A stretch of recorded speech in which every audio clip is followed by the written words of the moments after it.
Have you ever felt kind of trapped? Trapped by the constant change and chaos of the world, and you're just wondering, is there a path to something more stable, something more real?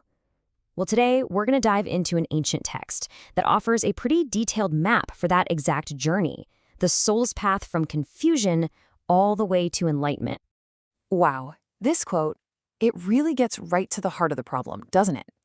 The text kicks things off by just acknowledging the struggle of being human, that our physical bodies, as amazing as they are, can also feel like a huge limitation, subjecting us to endless troubles and distractions. It's a feeling I think pretty much all of us can relate to. So how do we navigate all this? Well, we've got a roadmap for our journey today. First, we're going to try to understand the problem, this changing world of ours. Then we'll look at the tools we need for the journey, identify the main obstacle in our way, map out the path of ascent, and finally, see where we arrive at the ultimate destination. All right, so first things first, we have to understand our starting point.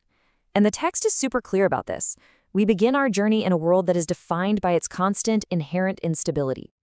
The author, St. Gregory, uses this really beautiful metaphor of a flowing stream. And just think about that for a second. Nothing in a stream ever stays still, right? It's in constant motion, always changing. And that, he says, is our life. We are literally surrounded by corruption and mutability, which makes it pretty much impossible to find any lasting peace in external things alone. And that brings us to this wild paradox. The only thing we can truly, absolutely count on is that everything is going to change. Our health, our jobs, our relationships, it's all in flux. Now, this isn't meant to be depressing, not at all. It's just a realistic diagnosis of the human condition. So the real question is, where do we find our anchor in all this chaos? Okay, so if the world is a flowing stream, how in the world do we navigate it? Well, the text basically gives us a boat and a compass. These are the essential tools for the journey, reason and contemplation. This is the big question the text sets out to answer, isn't it? I mean, if everything around us is temporary, how can we possibly connect with something that is permanent and true? Well, the answer, it turns out, lies in turning inward. The text calls this path divine philosophy. But, and this is important, don't let that word philosophy throw you off. This is not some stuffy academic subject you study for a test. Think of it more like a martial art or learning to play the guitar. It's a practical, lived experience. It's the active process of using our minds to ascend towards a higher reality. Now, this is where it gets really interesting, because it breaks down reason into two parts. On one side, you have the contemplative aspect, basically wisdom, our ability to just see and understand reality for what it is. And on the other side, you've got the practical aspect, or prudence, our ability to figure out how to act rightly in the world. And you need both. You absolutely need to see the truth and know how to live by it. One without the other just doesn't work. Of course, no great journey is without its challenges, right? There's always an obstacle. And in the spiritual map, the big one is what the text poetically calls the fleshly cloud, or veil. It's such a powerful metaphor, isn't it? I mean, a cloud blocks the sun. A veil hides whatever is behind it. So how exactly does our physical nature stop us from seeing things clearly? And the source text is super explicit here. The path to attain kinship with God requires us to pass through this veil. So the goal isn't to get rid of the body, but to learn to see beyond its limitations, beyond its deception.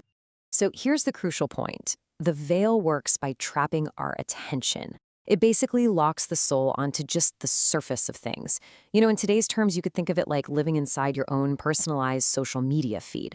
It feels like the whole world, but it's actually this very narrow reality that's constantly feeding you sensations, passions, outrage, which makes it incredibly difficult to get to that deeper, intelligible reality that we're looking for. Okay, so we've got our tools and we know the obstacle. Now we get to the action plan. How does the soul actually pierce that veil and begin its climb? Well, the text describes it as this beautiful three-part dance. Let's walk through this. First, there's this mysterious, kind of intuitive movement around God, like orbiting something you can't quite see but you know is there. Then, second, the soul starts to move toward that center, aligning itself, taking its shape from it. And finally, and this part is key, the soul moves back out into the world. It doesn't escape reality, it engages with it, but now its whole perception is guided by those divine principles it picked up. And the result of that dance? It's incredible. The journey doesn't destroy our senses, it elevates them. Sensation isn't a trap anymore that keeps us on the surface. Instead, it becomes another way of seeing the deeper intellectual reality of things. It's like you start seeing the world in high definition for the very first time. And that brings us to the final stage of the journey, the ultimate goal. After navigating the stream, using the tools, and piercing the veil, where does the soul finally arrive? It arrives at a state that the text calls divinization. This is the destination. And it is so important to get this right. It's not about the soul ditching the body, it's about the complete person, soul and body, becoming totally integrated and united with the divine. It's about reaching a state of wholeness where there's no more conflict between spirit and flesh. And this leads to a conclusion that is genuinely mind-bending. Just let that one sink in for a second. It's a two-way street. As we, through love and real effort, make ourselves more whole, more divine, God, in a way, becomes more present and real for us. It's a meeting, a merging of two realities. And the end game here is this just astonishing idea the divine and the human become models or paradigms of one another. The perfected human becomes an image of God, and God becomes totally manifest in the human.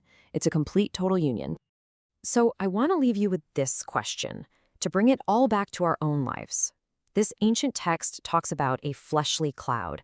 But what are the modern clouds that obscure our vision? Our phones, the 24/7 news cycle, our own anxieties? Maybe this ancient map can still help us navigate our own flowing streams. It's definitely something to think about.